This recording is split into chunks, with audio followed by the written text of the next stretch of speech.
Good evening. How are we doing? All right, so I just want to jump on here real quick and do a leaders conditions check, right? We'll talk about leaders condition check.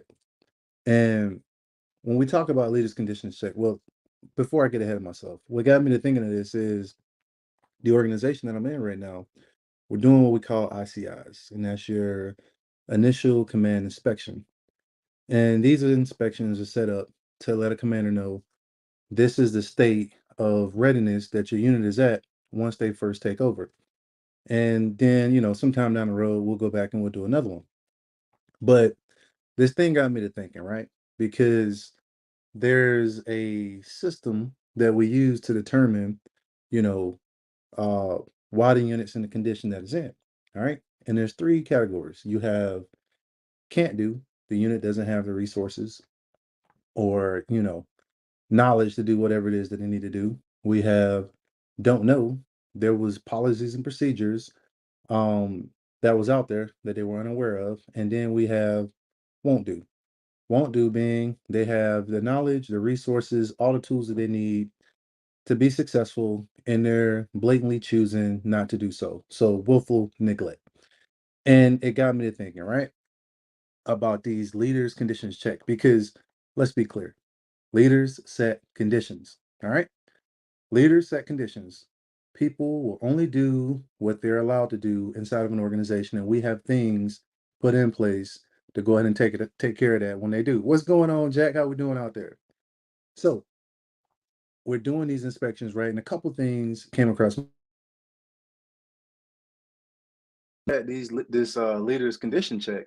There's things that we got to take into consideration when we're looking at whether it's assigning a task, inspections, leading, whatever it is. There's things that we got to look at, right? Now, the thing you're going to hear me keep talking about is condition. What was the condition? What was the condition that was set, right? Now, the first two things we're going to talk about are the two types of tasks. And I know, there's a lot of smart people out there that got it already, but if it ain't for you, pass it on to somebody else who can use it. We have a specified task and we have an implied task, right? Now, I came up with some definitions for these things, and I think they'll closely relate to some young folks so that they will get it. Now, with a specified task, I just made it plain and simple. Having knowledge of the task. You know what the task is, right? Um, the task is to move your car from the side of the street to the other side of the street, right? Knowledge of simple. Then you have an implied task. Now, the implied things are all of those things that are going to require you to have some experience to do them. All right. And the definition that I came up with for implied task was of having an experience of what is expected, but not said or shown. Right. And I think that aligns good. What's going on? Sorry, Mitch. I think that aligns good with an implied task because an implied task takes experience. You have to have some type of experience so that you can provide what is expected but not said. Right? Now, when we talk about these two things, and all of this is going to make sense because we're gonna talk about task delegation. All right, when we're assigning a task, like are we assigning tasks? Are we dumping tasks? Right? Now, to wrap this thing up and get us to where we need to be at, we talked about specified and we talked about implied. Specified, you have knowledge of it. Okay. Implied, you got to have, it takes a little bit more. You got to have a little bit of experience to understand what is expected so that you can make that correct decision and get to the desired outcome. Now, when we're talking to leaders, right, there's going to be about three levels of understanding, right? You have understanding at the knowledge level where they just know of knowledge, knowledge just being known data. They just have known data. They know that this is a pen, right? That's it. They have known data. That's level one. Level two, experience. Okay. They have experience of they know how to apply that known data. They may know how to do it very fast. That's level two. Level three, wisdom. They know how to apply that data. They know where to apply that data, and they know in which frame it needs to be applied in. the time, place, and condition. They understand how to apply that data with time, place, and condition, right? So that it makes sense, so that they aren't alienating people, so that they are getting the maximum desired effect, right? So 3 levels of understanding: knowledge, experience, wisdom. Now, when we give a task, we have to understand what that level of understanding is. Is the level of understanding at the knowledge level, where we're going to have to do a whole lot of teaching and coaching, all right? Or is the understanding at the experience level, where there's going to need to be some mentorship, where we can mentor them through that thing, right? Because it's going to be at one of those 3 levels: level 1, 2, or 3, right? So now we move over to task delegation versus task dumping. What's the difference in the two? All right, I'm gonna tell you. Task delegation. When we look at a task, right, and this is like anything else. There's more than one way to skin a cat. We're gonna just talk about one right now. But when we talk about task delegation, when I delegate a task to someone, I gotta ask myself a couple questions. Does this person possess the knowledge to accomplish what I'm trying to get them to accomplish? All right. Do they have the knowledge? Do they have the capacity? Is this in the best interest of this person? Or am I telling this person to do something that's going to totally embarrass them and destroy their confidence? A little twist there, right? That task delegation. I'm giving this task to somebody that's going to either improve them, is going to, help them build their confidence. It's going to grow them, or is it going to do something that's not necessarily what they need? I got to ask myself when I'm doing this, because you will have leaders that'll say, "Hey, I don't care who gets it done. I just need to get it done." Now, I'm saying this in the spirit of understanding, just like the military decision-making process. We don't always have time to do the deliberate process. So we have what we call the expedited process. And sometimes when we assign tasks, it's got to be expeditiously. I get that. But my thing that I'm saying tonight is this: every time that we assign a task, or every time that we do something, doesn't have to be done expeditiously.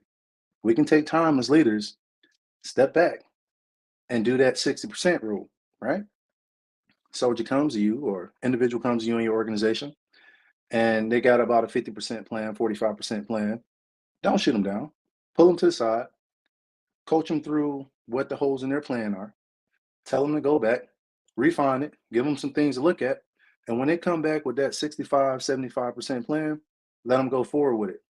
We got to stop this no failure thing, because people aren't learning. We got to allow them the opportunity to fail. People allowed us the opportunity to fail.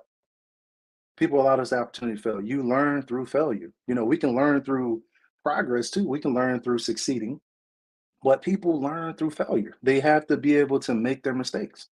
Everything isn't a no fail mission. And until we get that through our craniums, we're going to continue to have the issues that we have. Like, people build confidence through failure.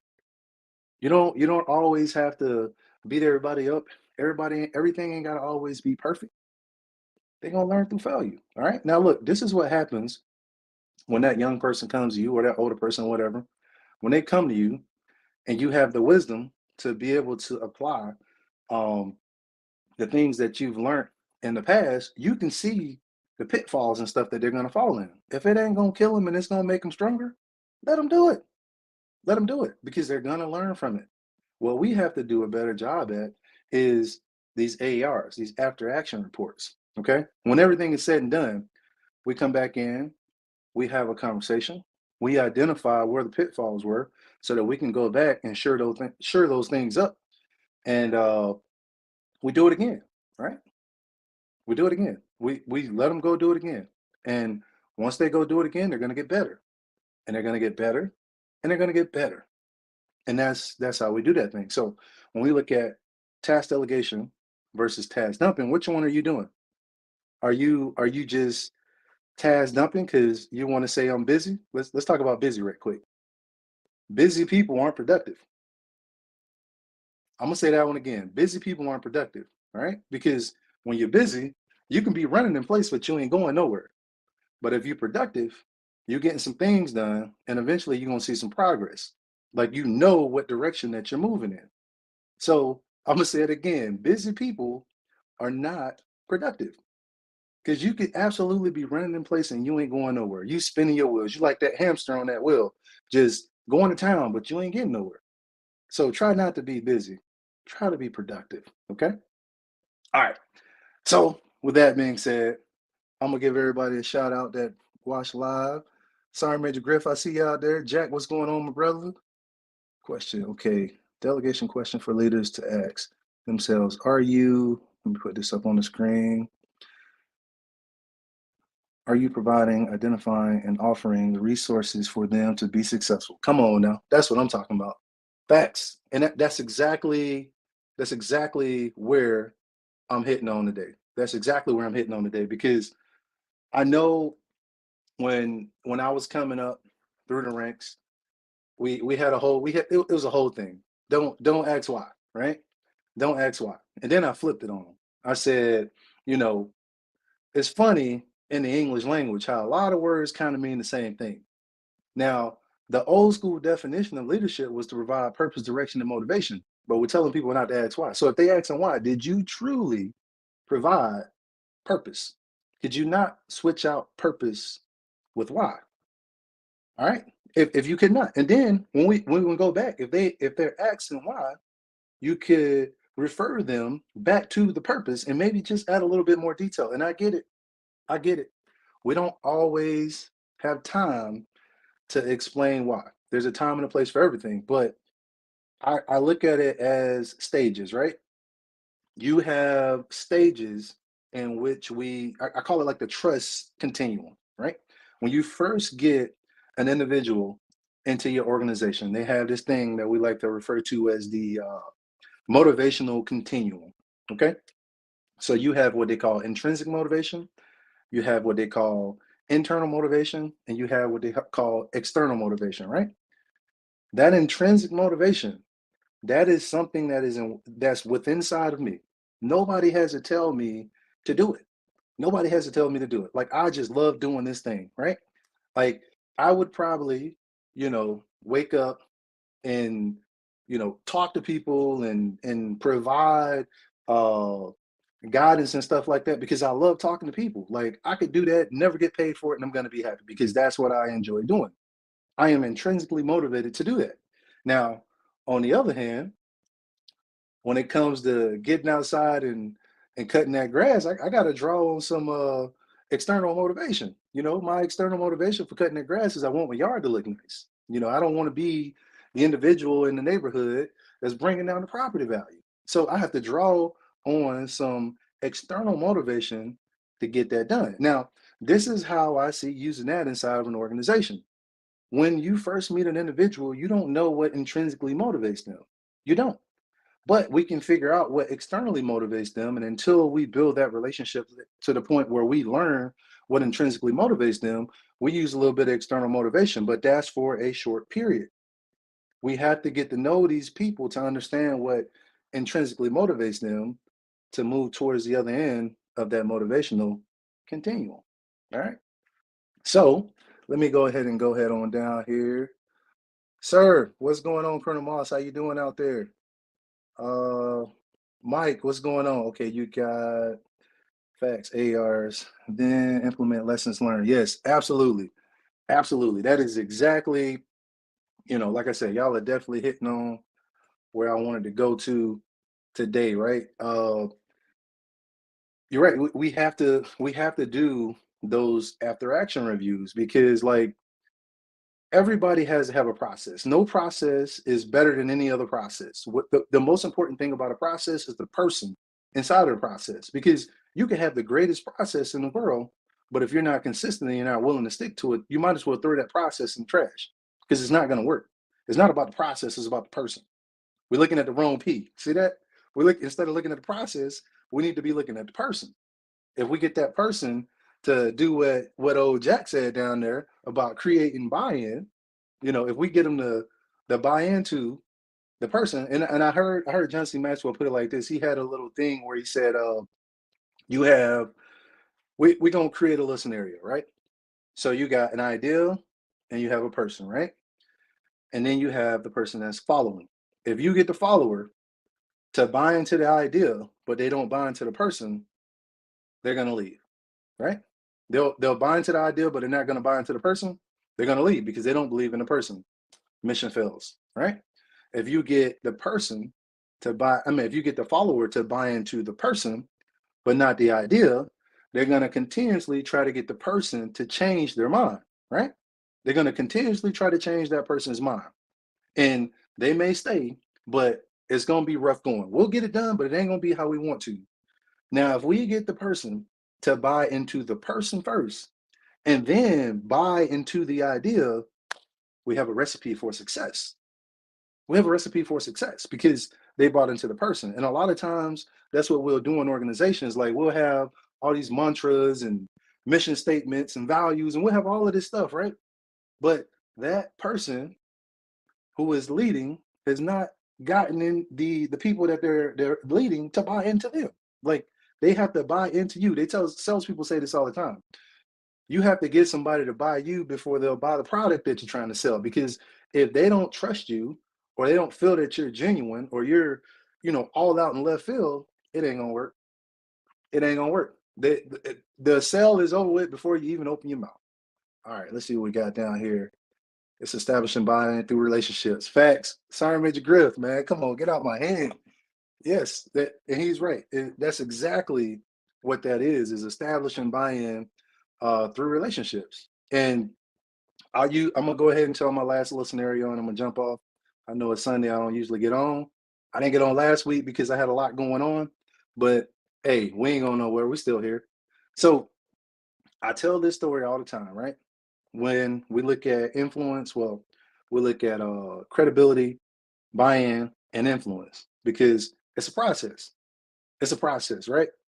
So your credibility, right? Your credibility is what gets you into the room because we always talk about this seat at the table, right? Everybody talk about getting your seat at the table, getting your seat at the table, right? So your credibility gets you in the room. You're in the room now. You can see the table. You're like, man, I'm back here in the back. I need to be at the table so I can see what's going on, right? So you got to get some buy-in, right? Your credibility got you in the room. Everybody knows you're solid guy, gal. You're in the room. How do you get to seat at the table? You get to seat at the table by building those relationships, doing things for people, letting people know, like, yeah, not only did you hear this about me, about my character, not only did you hear that, like, I am really about what people say that I'm about, right? So now you got to sit at the table. You done went around, built relationships with people. You done things with people. People will back you now, right? Because you can absolutely be sitting at that table and people hear you, but they're not listening. They hear you, but they're not listening, right? They hear everything that you're saying, but they're like, yeah, I don't know. They hear you, but they ain't listening, right? So once you get that buy-in, people are listening now because it's kind of like your cell phone. Okay. Like we connect emotions to inanimate things, right? So, and I'm gonna prove this to you. Like if you take your cell phone, every time that cell phone rings, guess what happens? There's an emotion that's tied to whatever name is on that phone. When it's a telemarketer, you're like, oh my God. Or somebody you want to talk to, you're like, ooh, there's an emotion that's tied to it. Like, I don't want to talk to this joker. Or it's somebody who you ain't heard from in a very long time, but you really care about them. You feel good about that phone call. Or if it's your spouse, you feel really good about that phone call. So that phone, when you pick that phone up, it is tied to an emotion by based upon what's going across that screen. Now let's go back into this buy-in piece, right? So now I said before, people were listening. I mean, people heard you, but they weren't listening. Now they're listening because guess what? There's an emotion that's tied to your name, the way that you make people feel. Okay, like they say, you got to touch somebody's heart before you actually, touch their hand or get them to, to do something for you. That's just how it works. I didn't make these rules up. So now that we got buy-in through relationships and people are listening, guess what happens when you speak? When you speak, people are going to back you. And once you get enough people to back you, that's what we call influence, my friends. Okay. All right. Let's see what else we got down here. Jack, you put a long one in here, man. Okay. Let's get this one on the screen. Worldly people.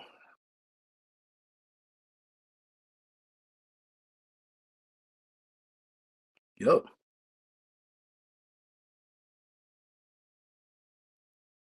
Mm, man, hey, Jack, I agree.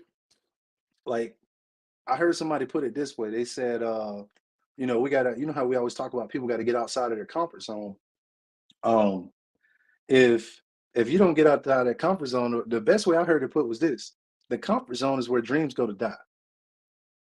And hey, as leaders, I had a company commander tell me one time. She said to move up, you got. I mean, to move up, you got to move out because there's a ceiling on that organization. And to get to that next level to where you're trying to go to, sometimes you gotta move out. Let's see what we got here. DC. Ooh, networking and being a tool for someone else's toolbox, not just your own. Man, facts. It's true. It's true. I think it was Les Brown who said, always do more than what's expected of you. Always give more than what's expected of you. If you do that and you be uh, you know, you be just a force of nature for other people, like all you got to do is give. It'll come back to you. All right, let's see what else we got. Talk about building teams, but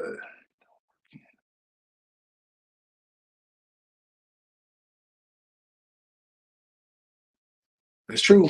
That's true. Like every we and that's a difficult one. And the reason that I say that, I agree with everything that he just said. But the reason that I say that is because we all have different experiences. And as much as we want to try to say that we all have you know, the same belief systems, the same values and stuff like that, is not true. Like we have values that's been put before us, and you have a lot of people that won't speak out against it and say, I don't agree with that or I don't believe it. And I heard somebody talking about that the other day. Like, I think it's more so about community. Like, we joined the team, and at the end of the day, regardless of what we agree or disagree about, we all want the same outcome. And I think that's more important than anything. And we have our values and beliefs and stuff to guide us to where it is that we're trying to get to. So I I agree with that 100%. Let's see. Jack got you. Sorry, Major Crib. I suggest everyone check out the podcast I dropped in the chat. Okay. All right. Got you. All right. Facts. Facts. All right. So look, it looked like, hold on, we got a couple more down here.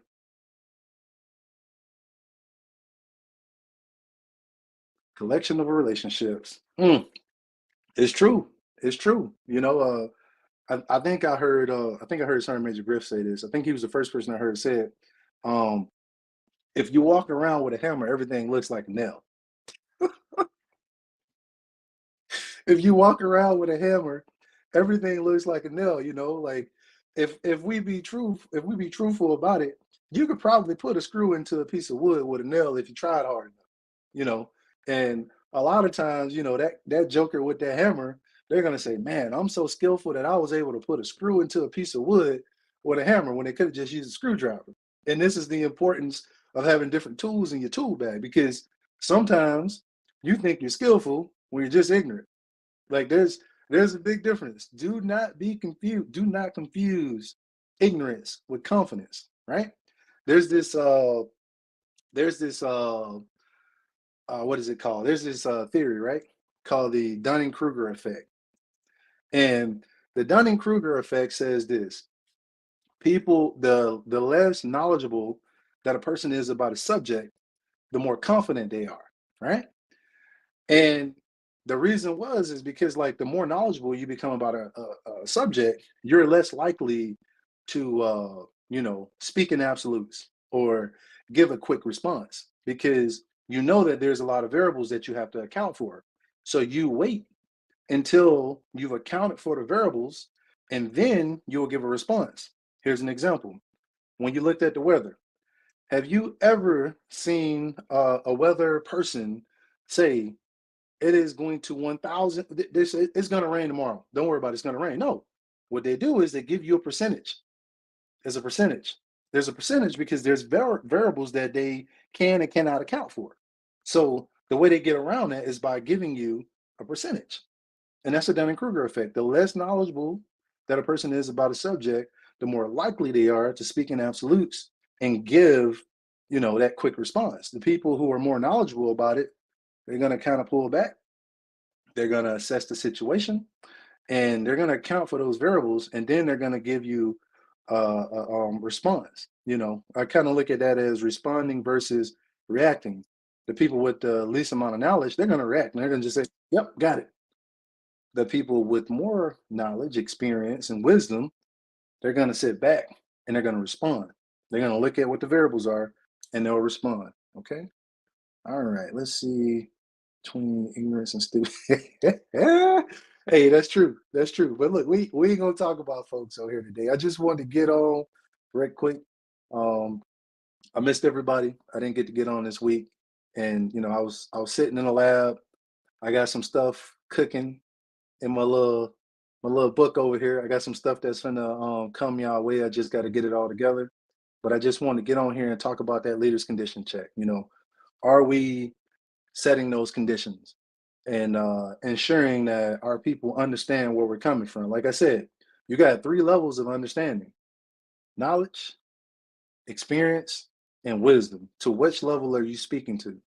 Okay, we have to look at that as leaders. We have to look at that as leaders, because if we don't, we're gonna continuously misjudge situations. Okay.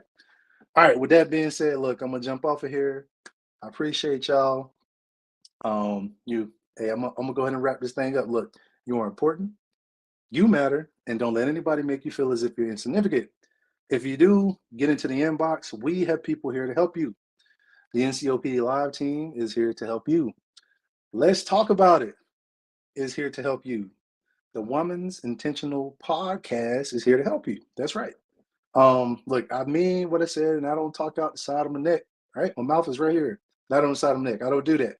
So we do care about you. If you need something, please, please, please reach out. Look, life is a choice. I'm depending on you to choose well. Oz, you're signing out. I'll be talking to you soon.